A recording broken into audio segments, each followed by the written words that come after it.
Hello दोस्तों, आपका स्वागत है आपके अपने YouTube चैनल ब्रिलियंट क्लासेस भरसुमिया में।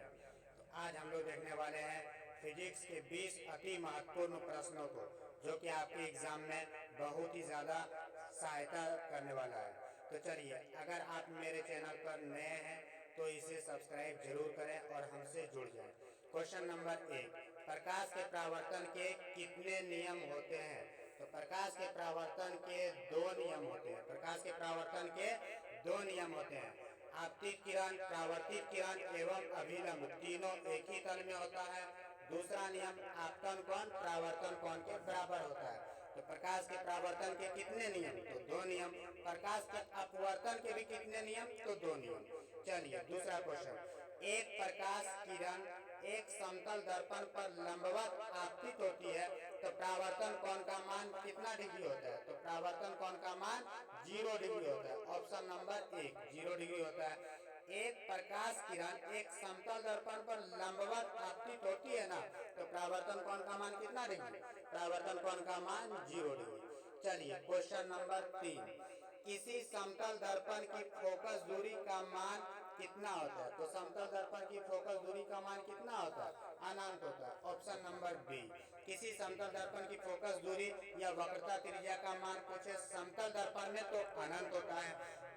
क्वेश्चन नंबर 4, निम्नलिखित में से किस दर्पण द्वारा किसी वस्तु का आभासी प्रतिबिंब मिल सकता है? तो देखिए, वस्तु का आभासी प्रतिबिंब समतल दर्पण में भी, अवतल दर्पण में भी और उत्तल दर्पण में भी। इसका आंसर हो जाएगा इनमें से तीनों दर्पण द्वारा।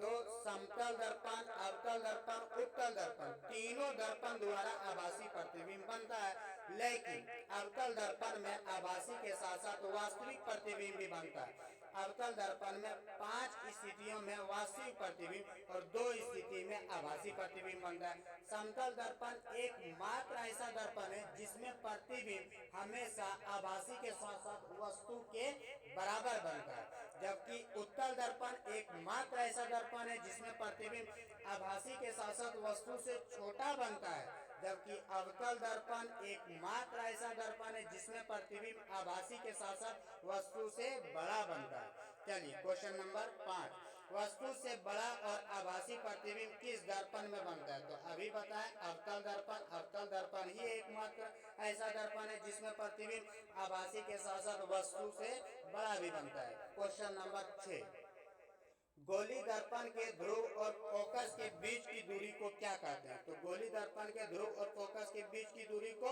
फोकस दूरी अर्थात फोकसांतर कहते हैं। देखिए, दर्पण के मध्य बिंदु को ध्रुव कहते हैं, गोली दर्पण के केंद्र को वक्रता केंद्र कहते हैं, और ध्रुव और वक्रता केंद्र के बीच की दूरी को वक्रता त्रिज्या, और ध्रुव और फोकस के बीच की दूरी को फोकस दूरी। देखिए, ध्रुव और वक्रता केंद्र को मिलाने वाली सीधी रेखा को मुख्य अक्ष या प्रधान अक्ष कहते हैं। ऑप्शन, चलिए क्वेश्चन नंबर 7, वक्रता त्रिज्या और फोकस दूरी में कैसा संबंध है? तो वक्रता त्रिज्या और फोकस दूरी में संबंध है F बराबर R/2, F बराबर R/2। क्वेश्चन नंबर 8, निर्गत किरण एवं अभिलंब के बीच के कोण को क्या कहते हैं? तो निर्गत कोण। निर्गत किरण एवं अभिलंब के बीच के कोण को क्या कहते हैं? तो निर्गत कोण। पहला ऑप्शन है आपतन कोण, तो आपतित किरण और अभिलंब के बीच के कोण को आपतन कोण। दूसरा ऑप्शन देखिए, परावर्तन कोण, तो परावर्तित किरण और अभिलंब के बीच के परावर्तन कोण। अब एक होता है अपवर्तन कोण, तो अपवर्तित किरण और अभिलंब के बीच जो कोण बनता है उसे कहते हैं अपवर्तन। चलिए तो क्वेश्चन नंबर 9, अवतल दर्पण है तो अवतल दर्पण एक अभिसारी दर्पण है। अवतल दर्पण कैसा दर्पण है? अवतल दर्पण जो है एक अभिसारी दर्पण है, आपको याद रखना। ऑप्शन नंबर 1, देखिए, अवतल लेंस अपसारी लेंस, उत्तल लेंस अभिसारी लेंस। फिर से सुनिए, अवतल लेंस को अपसारी लेंस कहते हैं और उत्तल लेंस को अभिसारी लेंस कहते हैं। अवतल लेंस को अपसारी लेंस क्यों कहते हैं? क्योंकि अवतल लेंस प्रकाश की किरणों को फैलाने का काम करती है, इसीलिए अवतल लेंस को अपसारी लेंस कहते हैं। उत्तल लेंस को अभिसारी लेंस क्यों कहते हैं? क्योंकि उत्तल लेंस प्रकाश की किरणों को एक बिंदु पर जमा करने का काम करती है। तो देखिए, उत्तल लेंस को अभिसारी लेंस क्यों कहते हैं? क्योंकि उत्तल लेंस प्रकाश की किरणों को वायुमंडल के विभिन्न दिशाओं में फैलाने का काम करती है, इसीलिए उत्तल लेंस को अभिसारी लेंस। और अवतल लेंस को अपसारी लेंस उल्टा करना है दर्पण में। तो अवतल लेंस अपसारी लेंस तो अवतल दर्पण अभिसारी दर्पण, उत्तल लेंस अभिसारी लेंस तो उत्तल दर्पण अपसारी दर्पण। आगे क्वेश्चन नंबर 11 देखिए, सॉरी 10। किसी बिंब का अवतल दर्पण द्वारा बना प्रतिबिंब आभासी सीधा बिंब से बड़ा बड़ा पाया गया तो वस्तु की स्थिति कहाँ होनी चाहिए?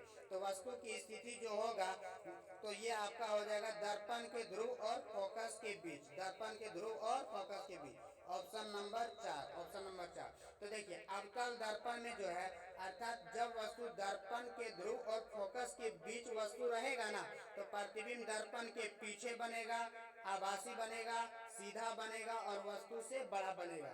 यह स्थिति अवतल दर्पण में बहुत ही इंपॉर्टेंट है, आपको याद रखना है। क्वेश्चन नंबर 11, प्रकाश के अपवर्तन के कितने नियम है? तो प्रकाश के अपवर्तन के 2 नियम है। आपतित किरण, अपवर्तित किरण, अभिलंब एक ही तल में होता है। दूसरा नियम है आपतन कोण कीजिए और अपवर्तन कोण कीजिए का अनुपात एक नियतांक होता है जिसे स्नेल का नियम कहते हैं। म्यू बराबर साइन आई बटे साइन आर, म्यू बराबर साइन आई बटे साइन आर। चलिए क्वेश्चन नंबर 12 को देखिए। क्वेश्चन नंबर 12 में क्या बोल रहा है? सरल सूक्ष्मदर्शी में किसका उपयोग होता है? तो सरल सूक्ष्मदर्शी में उत्तल लेंस का उपयोग होता है। किसका उपयोग होता है? उत्तल लेंस का उपयोग होता है सरल सूक्ष्मदर्शी में, ये आपको याद रखना है। क्वेश्चन नंबर 13, क्वेश्चन नंबर 13 में अवतल लेंस का आवर्धन होता है। देखिए लेंस का आवर्धन प्लस में होता है, m बराबर प्लस v बटे यू, जबकि दर्पण में आवर्धन पूछता है तो माइनस में। दर्पण का आवर्धन m बराबर माइनस v बटे यू, जबकि लेंस में आवर्धन m बराबर प्लस v बटे यू। अवतल लेंस रहे या उत्तल लेंस रहे। देखिए क्वेश्चन नंबर 14, तो इसका आंसर क्या हो जाएगा? इसका आंसर हो जाएगा ऑप्शन नंबर डी, m बराबर प्लस v बटे यू। क्वेश्चन नंबर 14 में अब हम लोग देखते हैं रोगियों की नाक, कान, गले आदि की जांच के लिए डॉक्टर प्रयोग करते हैं। तो डॉक्टर अवतल दर्पण का प्रयोग करते हैं। किसका प्रयोग करते हैं? अवतल दर्पण। तो रोगियों की आंख, कान, नाक, गले की जांच के लिए डॉक्टर अवतल दर्पण का प्रयोग करते हैं। अवतल दर्पण का प्रयोग और कई सारे जगहों में होता है, जैसे हेडलाइट में अवतल दर्पण, सर्च लाइट में अवतल दर्पण और सौर कुकर यानी सोलर भट्टियों में भी अवतल दर्पण का प्रयोग होता है। इसके बाद नाई की दुकान पे हजामत बनाने के लिए भी अवतल दर्पण का प्रयोग होता है। उत्तल दर्पण का प्रयोग मेनली 2 जगह, साइड मिरर में, साइड मिरर को ही कभी कभी लिखेगा चालक के सामने लगा दर्पण होता है तो उत्तल दर्पण, इसी को कहते हैं साइड मिरर, तो साइड मिरर के रूप में उत्तल दर्पण। सोडियम परावर्तक लैंप में भी उत्तल दर्पण का प्रयोग होता है और समतल दर्पण का प्रयोग पेरिस्कोप और कैलिडेस्कोप में। चलिए आगे क्वेश्चन नंबर 15, सर्च लाइट की परावर्तक सतह होती है। तो सर्च लाइट की परावर्तक सतह अवतल होती है। कैसी होती है? अवतल होती है। सर्च लाइट की परावर्तक सतह जो होती है अवतल होती है। क्वेश्चन नंबर 16, क्वेश्चन नंबर 16 में है 1 मीटर फोकस दूरी वाले उत्तल लेंस की क्षमता होगी। तो आप जानते हैं फार्मूला P बराबर 1 बटे एफ, फार्मूला जो होता है P बराबर 1 बटे एफ, P बराबर 1 बटे एफ। देखिए अगर फोकस दूरी प्लस में रहेगा ना, सॉरी फोकस दूरी अगर मीटर में रहेगा तो ये 1 भी मीटर में रहता है और ये 1 हमेशा किस में रहता है? मीटर में ही रहता है।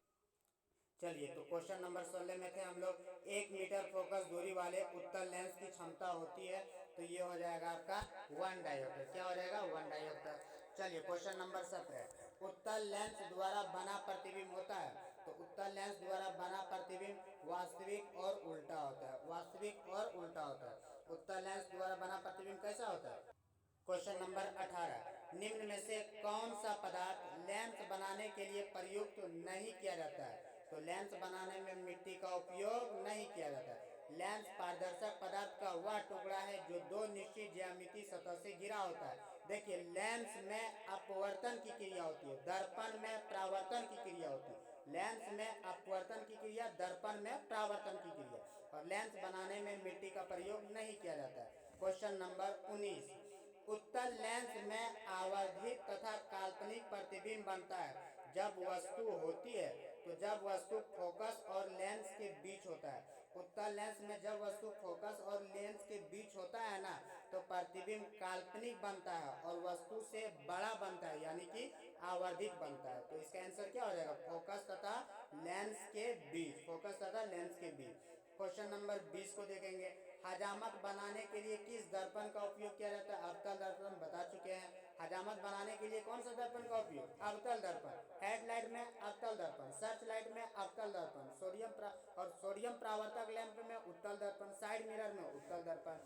चलिए, तो हम लोग 20 प्रश्नों को देखे हैं और समतल दर्पण में बारे में बताए थे। पेरिस्कोप और कैलिडोस्कोप में समतल दर्पण का उपयोग किया जाता है। तो चलिए, अभी आपका फिजिक्स से अपवर्तन और परावर्तन चैप्टर से क्वेश्चन को लिए हैं। इसके बाद फिर जो है समय समय पर आपका जो है टॉपिक बाय टॉपिक जो है हम इम्पोर्टेंट क्वेश्चन को लाते रहेंगे। तो आप हमसे बने रहिए, तब तक के लिए जय।